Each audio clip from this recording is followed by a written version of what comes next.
They say hospitals smell like antiseptic and fear. For me, they smell like memory, like the years I spent watching my son heal strangers while I waited in the cafeteria, counting his hours. That's why the moment I saw my daughter-in-law toss the small mint green hospital blanket into the bin behind the maternity ward, something inside me seized. I'd come to the hospital to donate old clothes for the newborn wing, a quiet ritual since Matthew's death. But seeing Ashley, dressed in her nurse's uniform, her face calm and deliberate as she threw that blanket away, my granddaughter Isabella's blanket sent an electric jolt through my chest. It wasn't just any cloth. I had knitted it myself in those restless nights when Matthew was still alive, when hope still lived in the corners of my heart. Without thinking, I stepped forward. The corridor was nearly empty. A janitor's cart squeaked somewhere beyond the double doors. Ashley didn't see me. She walked down the hallway, her badge glinting under fluorescent light. I waited until the door closed behind her before reaching into the bin. The blanket was still warm from her hand. I pressed it to my chest and hid it under my coat like contraband. It smelled faintly of baby powder and of something expensive, perfume that didn't belong in a hospital. When I reached my apartment above the outpatient wing, where I still lived as part of the hospital's retired staff housing, I laid the blanket on my bed. My fingers brushed its soft weave, and I felt it, a small heart shape sewn into the lining. My pulse spiked. I fetched my sewing scissors from the nightstand. The air conditioner hummed like a warning. I unstitched one corner thread by thread until a dull metallic edge slid free. My breath caught. Inside was not a keepsake, not a charm. It was a hospital access card, one I recognized instantly. My son's ID. The same badge he'd been wearing the night he fell down the main stairwell 3 years ago. The badge that the police said had gone missing after his body was brought to the emergency ward. My hands trembled. Why would Ashley hide this? And why here, inside the blanket of a child who could barely walk? The monitor light from my old heart machine blinked across the room like a silent metronome. I sat there frozen, holding the badge that should have died with my son. Whatever I thought I knew about that night was about to unravel, stitch by stitch. By morning, the badge lay on my kitchen table, its plastic catching the flicker of the fluorescent bulb that never quite stopped buzzing. I hadn't slept. The hum of the ward below rose through the floor. Monitors beeping, wheels rattling, a chorus of the living and the nearly not. 3 years. 3 years since Matthew fell. The words still felt wrong in my mouth, like a diagnosis spoken too soon. The official story was simple. A night shift, a stairwell shortcut, a slip. I believed it because belief was easier than questioning his widow. Ashley had been the one to find him. She'd screamed loud enough to summon half the hospital. Everyone said her grief looked real. Maybe it had been. Grief wears many masks. I picked up the badge. The lamination was scuffed, and on the back, just where the clip had been, was a faint smear of dried brown. Rust, maybe, or something else. My stomach tightened. A knock on the door jolted me. Gloria, my neighbor from down the hall, stood outside in her robe with 2 paper cups of hospital coffee. "You were up all night again," she said. "I could hear your TV through the vent." I wasn't watching anything. Her eyes slid to the table. "That his?" I nodded. She didn't ask how it had come to me. We'd both lived here long enough to know when not to press. We sat at the table, sipping coffee that tasted faintly of gauze. "You think she hid it?" Gloria asked. I saw her throw it out. Why else would she do that unless it mattered? Could be she didn't want reminders or witnesses. Something in me snapped on that word, witnesses. The stairwell had no camera, the one place in this whole building where privacy still existed. Ironic for a hospital that documented every breath. But I remembered something. A maintenance log Matthew once mentioned. An access record for employee badges. Every scan left a timestamp. If his badge was hidden, maybe it was because that record said he never left his floor that night. I looked at the badge again. The copper coil inside gleamed faintly. If this still works, I whispered, it remembers. Remembers what? Gloria frowned. The last door it opened. The idea chilled me, even as it lit a spark. Outside, the intercom crackled with a routine code blue. I stared at the badge, the same way I used to watch storm clouds gather over the parking lot, knowing something was coming, not knowing how to brace for it. Matthew's death had always been a tragedy. Now it felt like a cover story, and I was standing at the edge of the place where it began. I waited until Ashley's shift started. Routine made her predictable. Mornings in pediatrics, afternoons in diagnostics.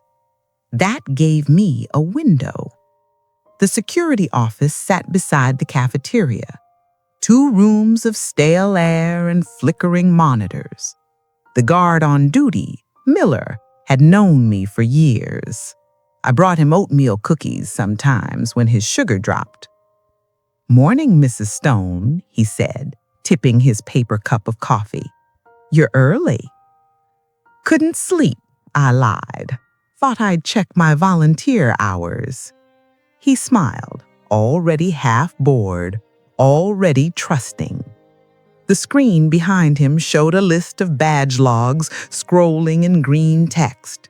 My son's name, Matthew Stone, hadn't appeared on that feed in 3 years. But if the chip I held still carried data, the chip might unlock its own history. When Miller went to refill his coffee, I slipped into the side console. One old monitor still accepted physical scans. I slid the badge under the reader. The machine blinked once, twice. Then words appeared. Last access sub-level 3, disused wing. 2247. A timestamp. The night he died. My throat went dry. Sub-level 3 had been sealed since the fire 2 summers earlier. No patients, no staff, just ash stains on the tiles and a hallway that led nowhere. What was he doing there? And who else had been? "Everything okay?" Miller's voice snapped me back. I forced a smile. "Just checking my hours, dear." I left before my hands betrayed me. In the stairwell, I gripped the rail where Matthew had fallen. Cold steel, sterile, too clean for truth. I walked down to the basement. The elevator wouldn't go to sub-level 3 anymore, but old habits survive. I found the service door, the one with the peeling paint and padlock. It hung open.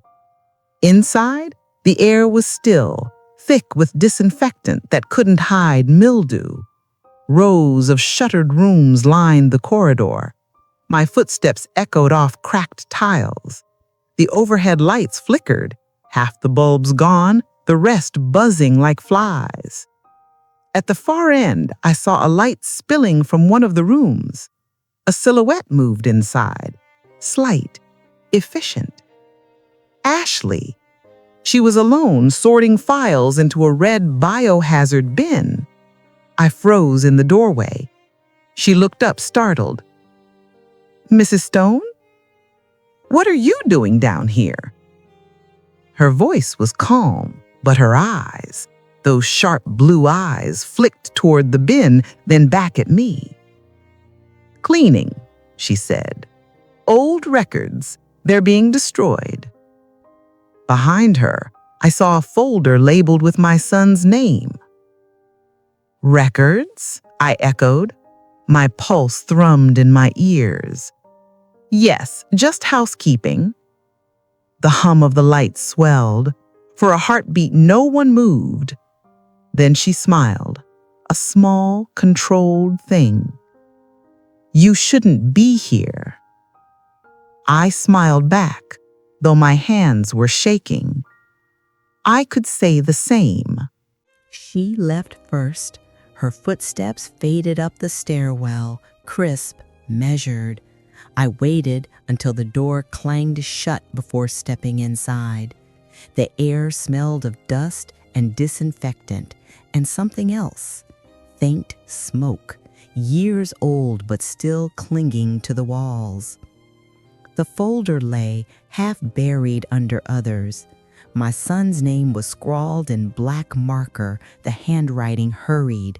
I lifted it out, my pulse steady now in a way that frightened me. Inside were copies of incident reports, burned around the edges as if someone had tried to destroy them. Each page carried the same heading, Fatal Fall, Dr. Matthew Stone.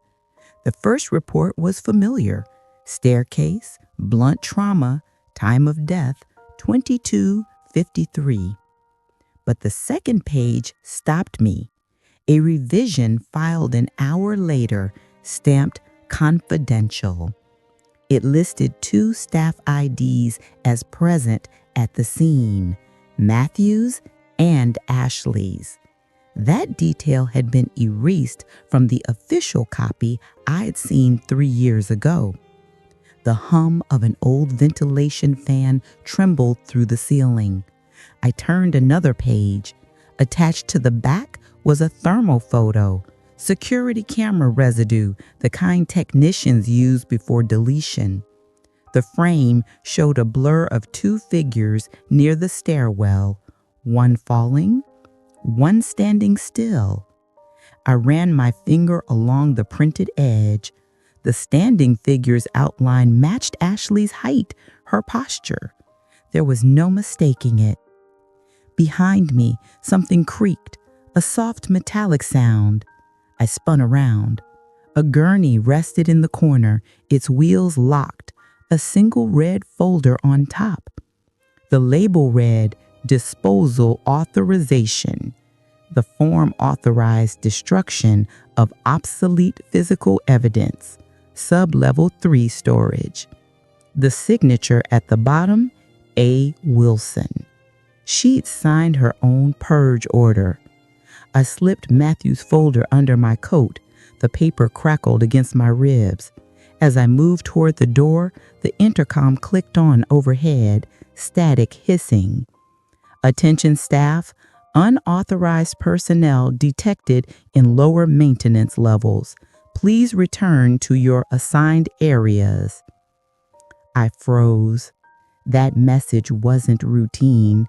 I looked at the ceiling speaker, then at the open door.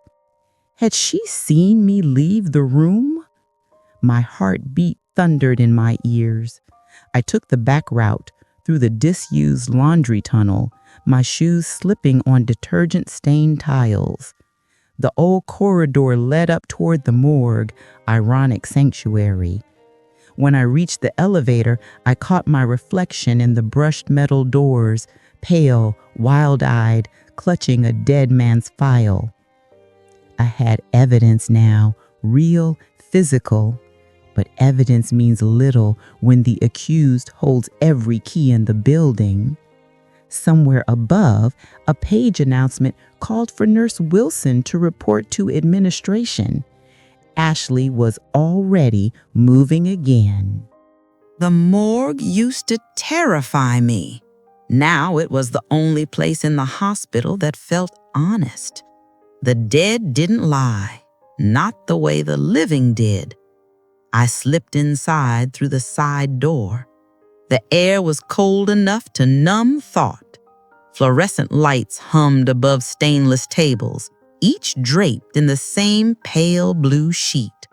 The smell, formalin and metal, pulled me straight back to the night I'd first seen Matthew's body, his face too still for someone who used to laugh mid-sentence. The clerk on duty, a young man with dark crescents under his eyes, looked up from his ledger. "Volunteer access?" he asked. I nodded and showed him my outdated badge. He didn't check the date. While he typed, I scanned the shelves of boxed records stacked behind him.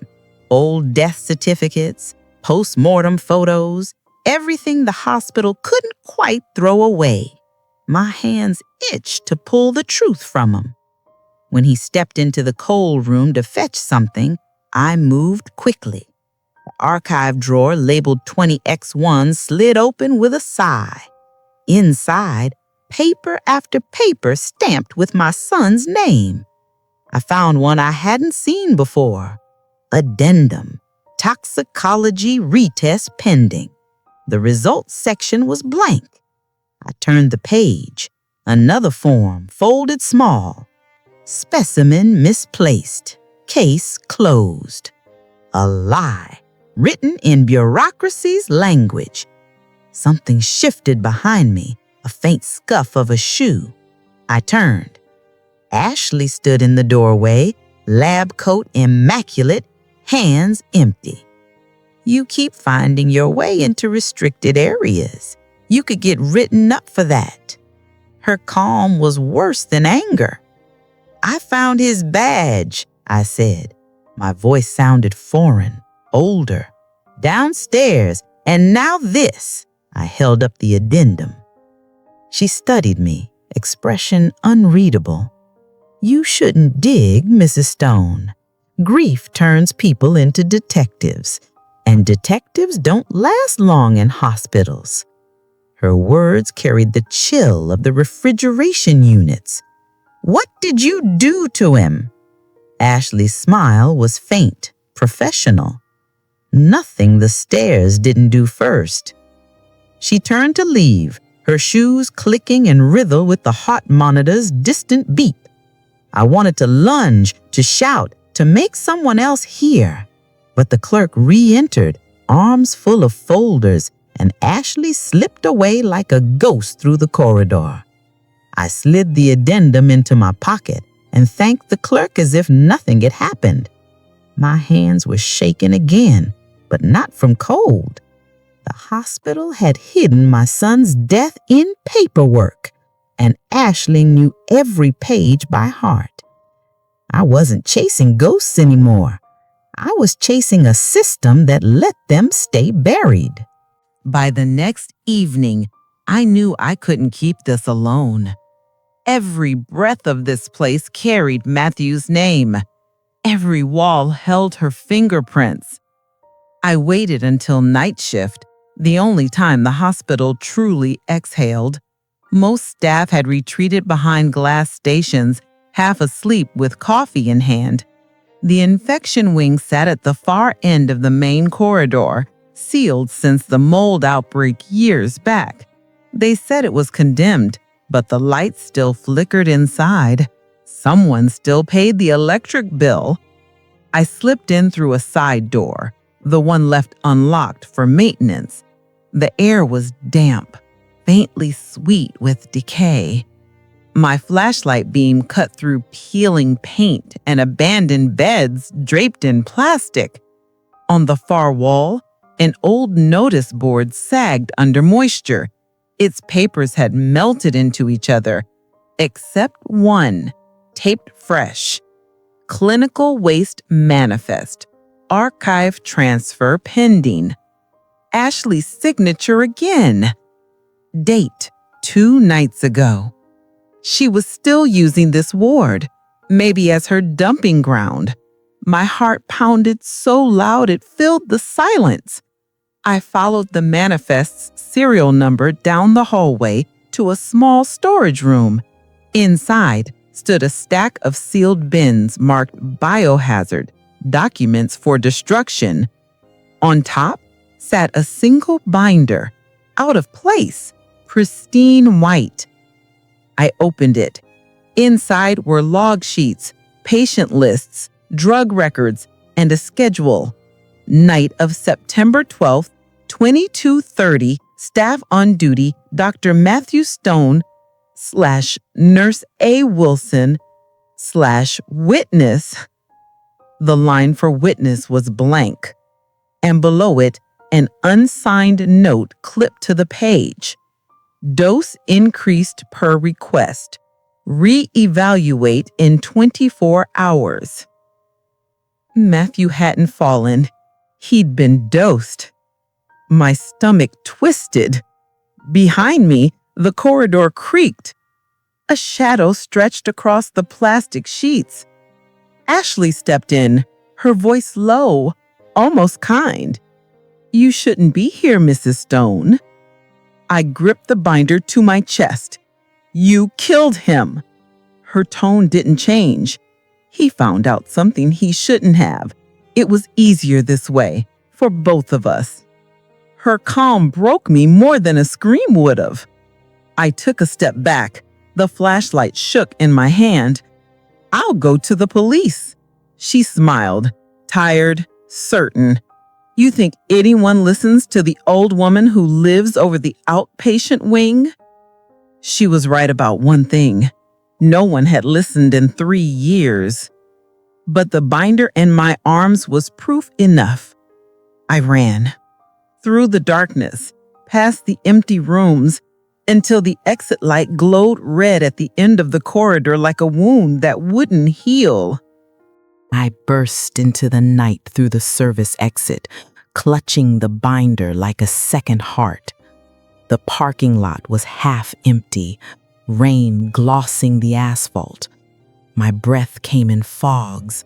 I didn't stop running until I reached the ER entrance, where the fluorescent lights buzzed like hornets over the glass doors. Inside, the triage nurse blinked at me. "Ma'am, you're bleeding." I looked down. Paper cuts traced my hands, fine red lines. "Get me Detective Holloway," I said.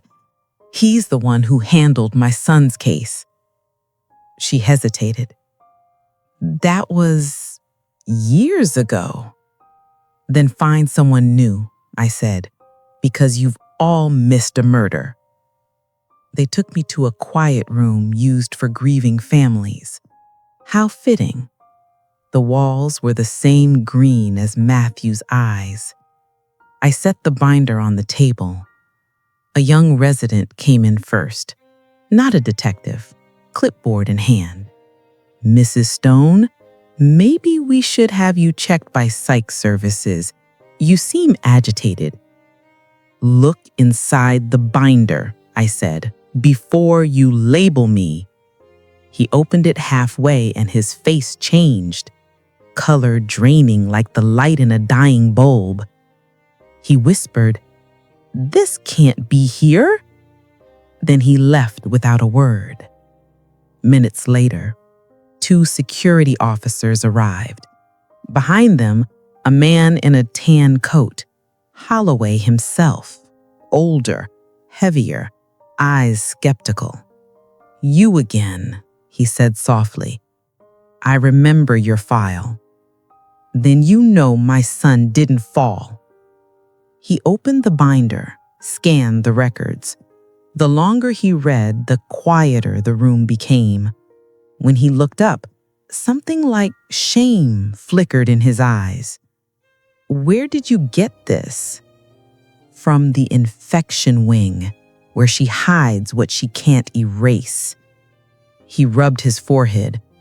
"You're saying Nurse Wilson killed your son?" "I'm saying she killed my son and the truth." He sighed, the way tired men sigh when the world proves worse than they hoped. "Stay here." Through the glass window, I watched him call someone, gesturing toward the security feed. His jaw tightened. Then, without warning, The hallway lights dimmed. Power surge. The hospital's hum stuttered. For a heartbeat, everything went dark. When the emergency lights flicked back on, Holloway was gone. So was the binder. I stood. Panic crawled up my spine. Outside the window, red strobes pulsed. Fire alarm, evacuation. Staff moved in hurried lines, practiced chaos. Then, through the blur of motion, I saw her, Ashley, walking calm as a surgeon leaving an OR, something white tucked under her arm. The binder. She glanced once through the glass, met my eyes, and smiled. Then she turned the corner and vanished into the smoke. That night, the hospital emptied, but I stayed. They said the records room had caught fire, that the sprinkler system failed, that evidence was lost. A coincidence again. Now, I sit by the stairwell where Matthew died, notebook on my lap, writing down every detail before memory itself gets rewritten. Maybe they'll call me delusional.